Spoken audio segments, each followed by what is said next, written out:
Hey everyone, and thanks so much for joining us today. My name is Dalton Lewis, and I am the Associate Director of Admissions and Coordinator of International Recruitment at Hampshire College, and I'm joined today by my colleague, Natasha Doherty.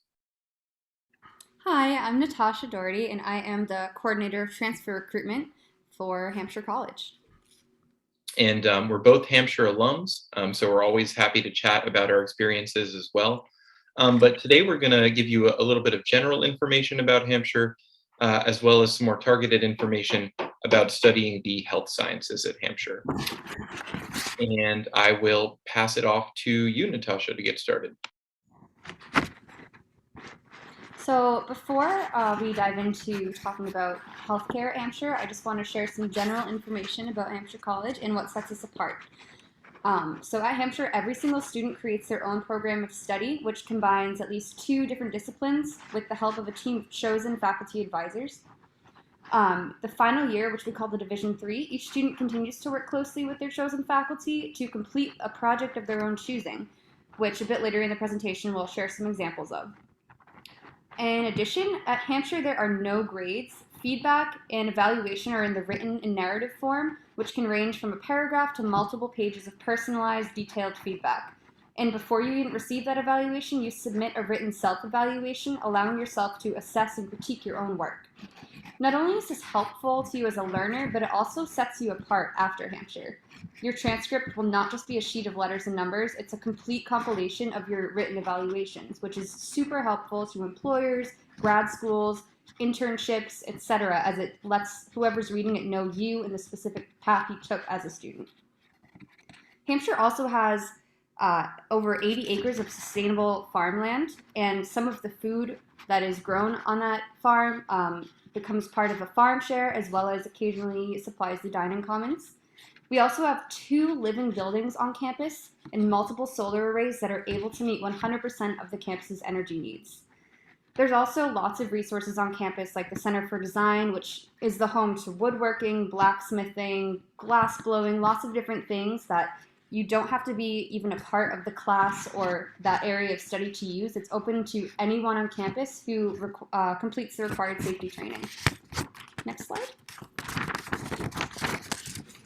Hampshire is also a member of the 5-college consortium, and as you can see on the map, we are pretty centrally located between the other colleges. And we were actually created by the other 4 colleges as a way to explore new methods of the liberal arts education. As a Hampshire student, you'll have access to nearly 6,000 classes across the consortium, including lots of graduate level courses. And Hampshire students are welcome in lots of courses at the other colleges that are not open to the full selection at their own school. So if a course at UMass is only available to certain students there, as Hampshire students, we are generally able to, with permission, take those courses. There's also nearly 1,000 groups and clubs that Hampshire students can join across the consortium, along with the library exchange program, which allows us to transfer books back and forth to campus for you. So if you're on campus, you can get a book delivered right to campus from any of the libraries that are part of the system. We also have one of the largest free bus systems in the country, which is great for the amount of undergraduates that are in the area. And this bus system is free for students all the time, as well as hundreds of restaurants, book spaces, performance spaces that the bus actually gives us lots of access to. Next slide. All right, thank you, Natasha. And I'll talk a little bit more about the unique benefits of studying health sciences at a liberal arts college, as well as at Hampshire specifically. So as Natasha highlighted, liberal arts colleges like Hampshire typically offer a personalized curriculum. So this means you'll gain a broad scope of learning from a lot of different subjects that will help you be better at whatever it is you're trying to do in the future. You're never studying anything in a vacuum, right? If you're studying, for example, let's say a pre-med health program, you'll need to draw on biology, chemistry, physiology, a whole host of subjects. Liberal arts colleges also offer the opportunity for you to develop close relationships with your faculty and with peers. And that's something really important in terms of skill building, which I'll talk about in a moment. And liberal arts colleges like Hampshire also typically offer small hands-on classes that give you the chance to engage in really deep discussions about your studies, as well as experiential learning that actually allows you to do what you're studying instead of just learning from a textbook and theorizing about it. To come back to skill building, one of the most important skills you'll develop as a liberal arts college student is project management and collaboration. You spend a lot of time working with other students, and this is an incredibly important skill to have whether you choose to go on to grad school or enter the workforce after graduating from college. Liberal arts colleges, again, like Hampshire, also typically offer the opportunity to engage in research with both faculty and with peers. And this is a fantastic skill to develop specifically for grad school. And if you want to earn a medical doctor's degree, this is the best way to prepare for that. And I'll talk a little bit more in a few slides about just how successful our students are in taking advantage of these research opportunities and sometimes getting their research published, which is a rare honor for bachelor's degree students.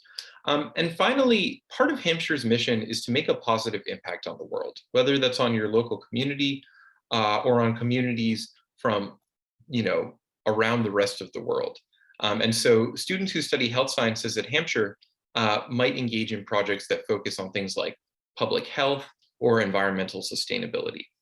And finally, liberal arts colleges offer you the opportunity to gain real world experience. That's great preparation for whatever you do afterwards. So that means internship and research assistantship opportunities. It means research grant funding. Your faculty advisors at Hampshire will help you find opportunities to get funding for important internships or research projects you might be doing. And writing these research grant proposals is really excellent preparation for medical school and for going into medical research as a career. And this is something I'll talk about a little bit later as well. But because of this real world experience that liberal arts college students get, typically liberal arts colleges have above average graduate school attendance rates. Moving on to talk about Hampshire specifically, I think it'll be useful to give you an overview of what we do and don't offer for students that are interested in the health sciences. So as Natasha mentioned earlier, every student at Hampshire builds an interdisciplinary concentration instead of choosing a major. What that means is you're not picking just one subject. You have to pick 2 or 3 areas of study to combine together into this concentration.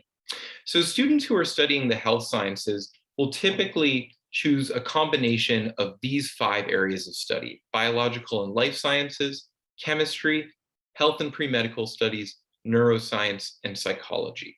And so obviously there's a lot you can do within those 5 areas of study.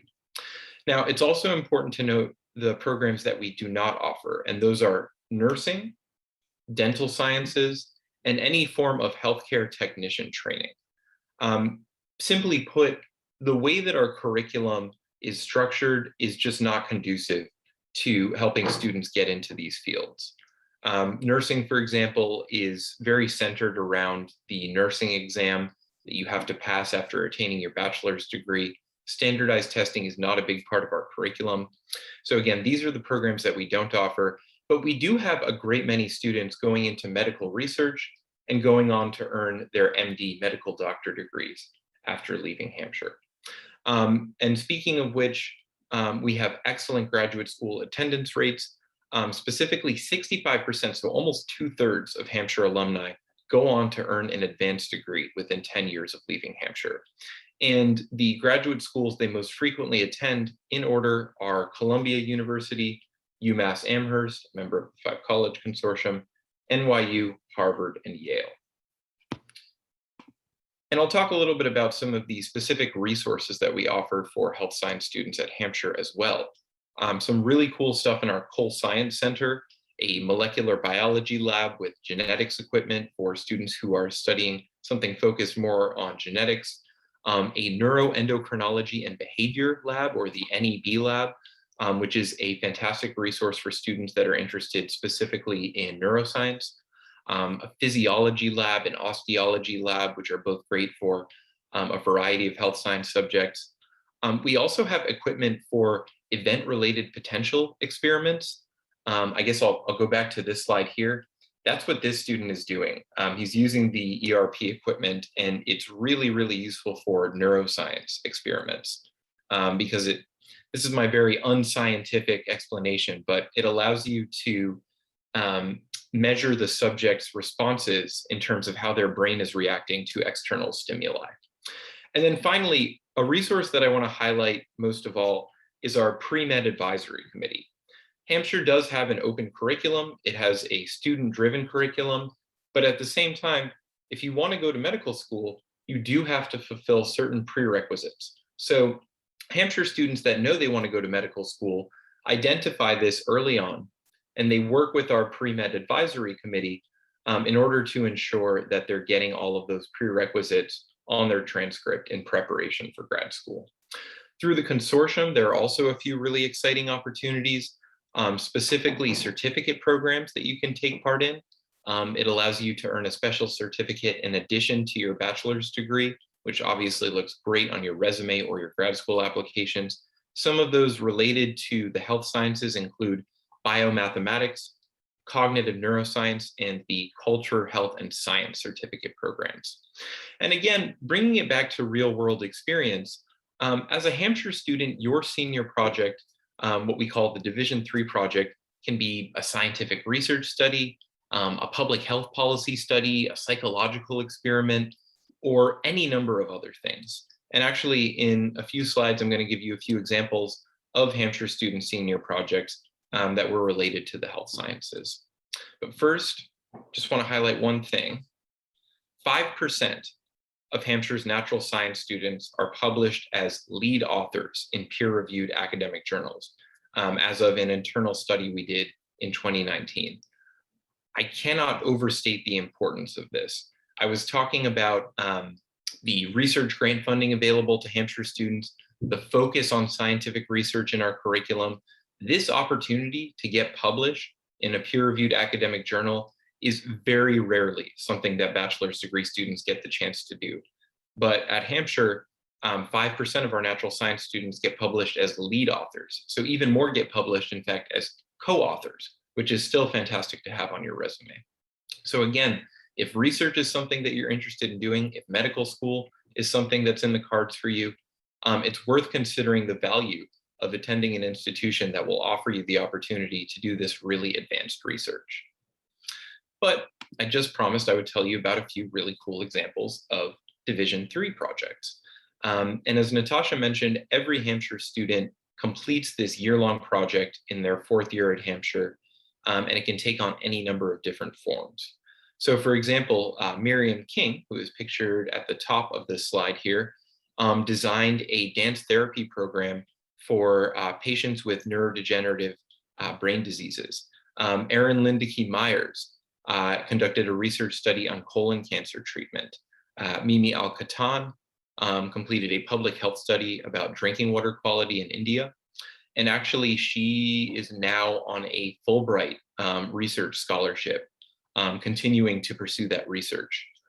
Julia Rauk, pictured in the bottom right hand of this slide, did a study on the connections between neuroscience, pain, and connective tissue disorders. So an example of something that bridges the gap between physiology and neuroscience. And then finally, you can do projects that aren't specifically focused on health science as a profession. Andrew Sapini did a project where he created an art installation focused on the history of emergency medical services and some really interesting works of art that he created for that. This slide, by the way, these sentences in blue, these are hyperlinks. So if you're curious to actually read more about each of these projects, you can ask Shane for the PowerPoint, and you'll be able to take a look at the write-ups we have about these projects. And then finally, I'll highlight a few of, too fast, a few of our notable alumni in the medical field. So for example, Dr. Vanessa Northington Gamble here in the bottom left-hand corner, very notable physician, scholar, activist, and an expert on American medical health history. Dr. Miriam Kramer, upper right-hand corner, president and founder of Basic Health International, which is a nonprofit organization that is helping to lead the fight against cervical cancer. Dr. Walter Greenleaf, here in the bottom right-hand corner, a behavioral neuroscientist and a pioneer in the medical application of virtual environment technology. And I've actually had the chance to read a little bit about his work, really fascinating stuff. And then finally, David Shulkin, the former Secretary of Veterans Affairs for the United States federal government, and somebody that has really made his name as a physician, increasing the quality of healthcare for patients. He has a very patient-centered approach to being a physician. So another really, really fascinating person to read about if you're interested to learn more about Hampshire's alumni that have gone into this field. And now that we've covered a bit of information about the health sciences at Hampshire, I'm going to pass it back to Natasha to talk about some of our general transfer application requirements. Thank you, Dalton. So, Hampshire College is part of the Massachusetts Independent College Transfer Guarantee. So, there's guaranteed admission if you hold an associate's degree from a community college with the minimum GPA of 2.5. And you are still considered for admission if you don't meet all of these requirements, but with the degree and the GPA, you have an automatic acceptance to Hampshire. There's also scholarships, special scholarships that come along with this, specifically for PTK members, and also merit scholarships with the transfer degree. And just to highlight this very, very upcoming soon deadline of November 1st, which is the spring 2022 transfer deadline. So if you would like to apply to transfer here for this coming spring, the deadline is November 1st, and you'll find out on December 1st. As well as the fall 2022 deadline, which is March 15th. You got a little bit more time for that. Next slide. Thank you for listening. And that's it. Yep. Thank you, everybody, for joining us. Our contact information is here. If you're an international transfer student, you can contact me. If you are a U.S. citizen or U.S. permanent resident, you can contact Natasha, and we're always happy to chat if you have questions about Hampshire.